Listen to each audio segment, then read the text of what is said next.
My name is Rudy Gilson. My wife and I, Debbie, we live up in the high desert area of Victorville. We've got a 2024 Jayco 27N on the Ford chassis. We've been RVing for, I don't know, well over 15 years, probably 20 years. We like getting out in the country. As far as our RVing goes, we're not parking lot RVers. We like to get out in the country, out on the Forest Service roads, Forest Service campgrounds. We just like being out in the open air. Not too far out in the middle of nowhere, but just out in the sticks. The place we go to the most is probably the Eastern Sierras here in California. We don't have a particular place. We try and do different stuff, but we consistently go there every year.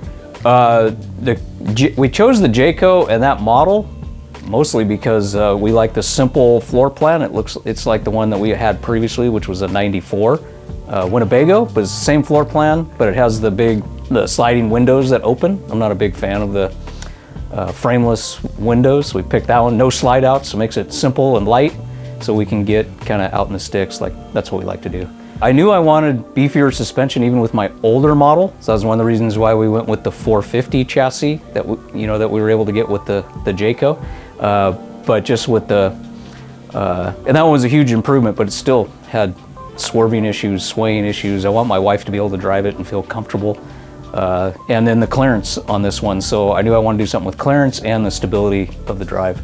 I found out about Weldtec through a buddy of mine who was doing the same thing. He was having kind of the same search. He'd been RVing for a long time, and he was going to replace his existing one. He decided not to. He decided to just do the suspension work, and he's super happy with it. But he turned me on to Weldtec 6 months ago, and just watching the videos and stuff and getting educated made me know that this was the place I was going to bring it.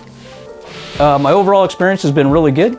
They seem to want to set you up with the right stuff, not forcing you to do something that you don't need to get done. And obviously the end product is the proof that I'm super happy with what I've got now. The test drive was good. It's you don't quite think of your motorhome to be so much of a race car, but after the suspension work on it, you can drive it like not quite like a race car, but you don't have that ugly white knuckling feeling that you're going to go flying off into space. Oh yeah, absolutely. I'll be able to get on dirt roads with full confidence that I'm not going to rip something off from underneath it, and I don't have to worry about the suspension issues or getting bottomed out somewhere. So I'll definitely be able to get further out into the sticks than what we were able to before.